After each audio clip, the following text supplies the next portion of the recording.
The wind howled through the night, rattling the windows as rain lashed against the pavement. My father stood at the doorway, his face twisted with fury, his voice cutting through the storm like a blade. "You are not my child anymore. Get out!" My stomach dropped. My hands trembled at my sides, knuckles white as I clenched my fists, trying to hold myself together. "Dad, please. I didn't do it. You have to believe me." My voice cracked, barely audible over the roaring thunder. But he didn't flinch. He had already decided. I saw it in his eyes. This was planned, orchestrated. He grabbed my suitcase already packed and hurled it into the rain. It hit the ground with a sickening splash, dirty water soaking through my jeans, as if marking me unworthy of even standing on his doorstep. From behind him, my stepmother, Vivian, watched with a smirk. In her fingers she twirled a familiar object, my mother's wedding ring, the one she had worn every day until she died. My breath caught in my throat. Vivian let out a laugh, cold and cruel, before tossing the ring at my face. It struck my forehead with a sharp sting, and I felt the warm trickle of blood before the rain washed it away. "You don't deserve a damn thing," she sneered, her voice dripping with venom. Before it could move, a heavy force slammed into my side. My half-brother Ethan had kicked me, sending me sprawling toward the gate. "Get out, you thief," he spat, his voice thick with disdain. From the porch, Aunt Susan clutched the cross around her neck as if I were some unholy thing. "Go die with your mother," she shrieked over the storm. The final blow came when my father turned his back. Without a word, he stepped inside. The door slammed shut. The iron gate clanged behind me. And just like that, I was nothing to them. The following years were brutal. I scraped by, clawing my way up from nothing.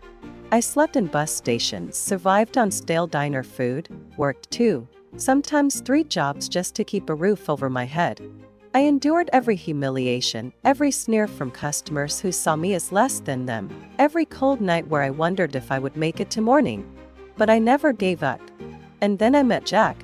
He was wiry, sharp-eyed, and dangerous in a way that made people nervous. He slid onto the stool next to me in a rundown bar, took one look at me, and smirked. "Looks like you've been through hell," he said, lighting a cigarette. I didn't respond, just stared at my drink. "You look like someone who wants to win," he continued. "Someone who's tired of being at the bottom."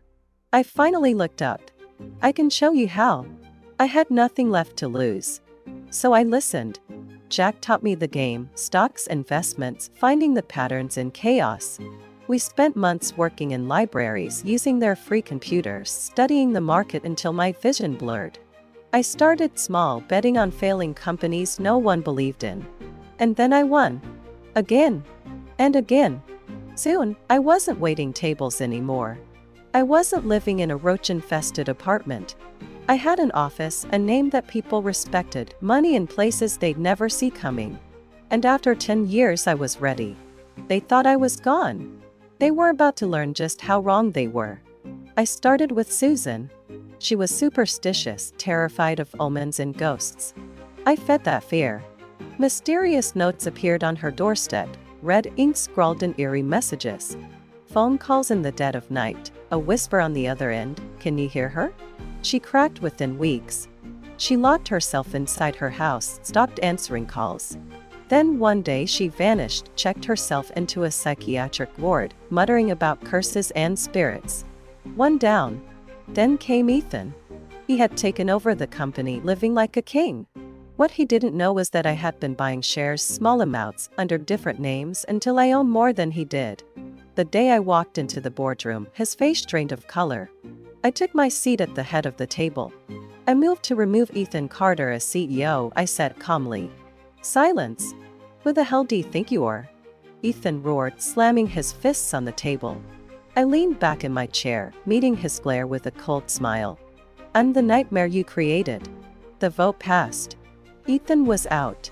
I thought that would be the end of it. But he tried to fight back. Hard men to take me out. It didn't work. Jack and I had anticipated it. We turned the tables, caught everything on tape. And when the police dragged Ethan out of his mansion, the headlines screamed, "Fraud. Attempted murder." He got life in prison. 2 down. Then there was Vivian. She was smart. Too smart. She tried to fight back, filing lawsuits, paying off judges. But I was ahead of her at every turn. In the end, she was left with nothing. The government seized her assets, froze her accounts. She was evicted from the house she had stolen. And then there was my father. When I found him, he was a broken man, living in a small, cheap retirement home, forgotten by the world. He looked up when I entered, his eyes sunken, hands trembling. I messed up, he whispered. I'm sorry. I stood there for a long moment.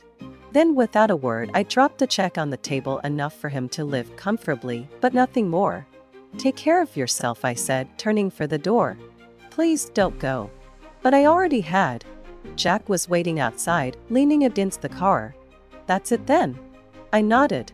That's it. As we drove off, I felt something strange settle inside me. Not just victory. Not just revenge. Freedom. They had tried to bury me. They didn't know I was a seed. But freedom was not the end. It was only the beginning. With Ethan in prison, Susan lost in her own madness, and Vivian destroyed, I had won. Yet something gnawed at me. A whisper in the back of my mind that said my story was far from over. Jack saw it too. You don't know how to stop, do you? He asked one evening as we sat in my office, whiskey glasses in hand. I smirked. Stopping was never the goal. Jack chuckled. Then what's next? I leaned back, staring out at the city skyline. The empire I had built was stable, but I wanted more. Now, I said, my voice steady, we built something untouchable. Jack exhaled a slow stream of smoke, watching me over the rim of his glass. The city skyline stretched beyond the tinted windows, a glittering labyrinth of power and opportunity. Something untouchable, huh? He mused, rolling the whiskey between his fingers. That's a dangerous game. I smirked, setting my own glass down with the quiet clink. I never played it safe. Jack chuckled, low and knowing. No, you didn't. That's why you're sitting here instead of rotting in the gutter. But this, he gestured to the empire I had built, this wasn't just about making it. It was personal. And now that you've won, what happens when the fire dies down? I didn't answer right away. Instead, I let my gaze drift over the city, the endless streets and towering buildings, the world that had once crushed me beneath its heel. My father, Vivian, Ethan, Susan, each had fallen in their own way. But Jack was right. The fire that had fueled me for years was no longer a roaring inferno. It was a slow, simmering burn, waiting for something to ignite it again. The fire doesn't die, I said finally. It evolves. Jack leaned back, exhaling another plume of smoke. Then let's evolve. The first step was expansion. We had money, power, and influence, but none of it meant anything if we weren't untouchable. And the only way to be untouchable was to be indispensable. The market was too volatile, the laws too easily bent by those who knew how to play the game. So we decided to go deeper into the places where real control was forged. Politics, media, law enforcement. We started small. Funding campaigns, buying stakes in media conglomerates, securing loyalty where it mattered. Every move was calculated, each step a piece in a grander design. Jack handled the financial webs, making sure our money moved through so many hands it became impossible to trace back to us. I focused on connections, building relationships, ensuring that the right people owed us favors they couldn't refuse. It wasn't long before we weren't just playing the game. We were rewriting the rules. But power attracts enemies. And I had made plenty of them. It started with the notes. Slipped under my office door, left in my car. Simple messages, written in careful, deliberate strokes. You should have stayed gone. I burned them without a second thought. Then came the threats. Emails, phone calls, whispers in the shadows.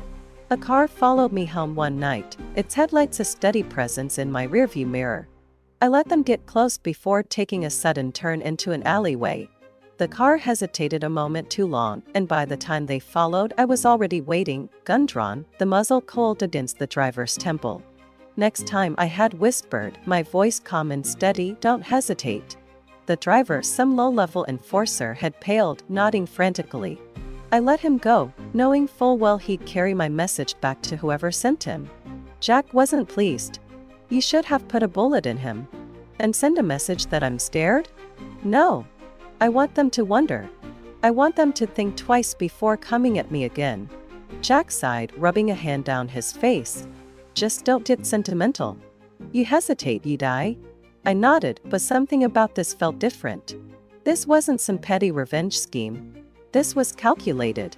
Someone out there wasn't just trying to scare me, they wanted me gone. And that meant one thing. I was finally worth eliminating. The attack came a week later. It was late. The office was quiet, the city humming beyond the glass. Jack had left hours ago, and I was alone, skimming through reports when the first shot shattered the window behind me. Instinct took over. I dropped to the floor, reaching for the gun strapped beneath my desk. Another shot. The desk splintered. Whoever they weren't amateurs. I moved fast, staying low as I made my way to the emergency exit. My mind raced. Who sent them? Was it Ethan, somehow pulling strings from behind bars? Vivian, clawing her way back from the ruins? Someone new, someone I hadn't accounted for? I burst into the stairwell just as the door behind me exploded inward. Boots pounded against the metal steps, voices barking orders. I ran. 3 floors down, I crashed through the exit and into the alleyway. The rain had started again, the night alive with the distant wail of sirens. A black SUV idled at the curb, tinted windows concealing whoever waited inside. Then the door opened. Jack, get in. I didn't hesitate. The second I was inside, he hit the gas, tires screeching against the pavement. I twisted in my seat, watching as the figure spilled out of the alley, their guns raised, too late to stop us. What the hell was that? Jack snapped, taking a sharp turn. Someone wants me dead. Yeah, no shit. Any idea who? I exhaled, my pulse still hammering. Not yet. But I will. Jack glanced at me, something dark in his eyes. We need to move first. Before they try again. I met his gaze, a slow smile spreading across my lips. The fire was back. The slow burn, the hunger. Then let's not wait. Let's remind them who they're dealing with. Jack chuckled, shaking his head. You really don't know how to stop. I turned my gaze back to the city, the storm raging above us, the streets glistening with rain. No, I murmured. I don't. And I never would.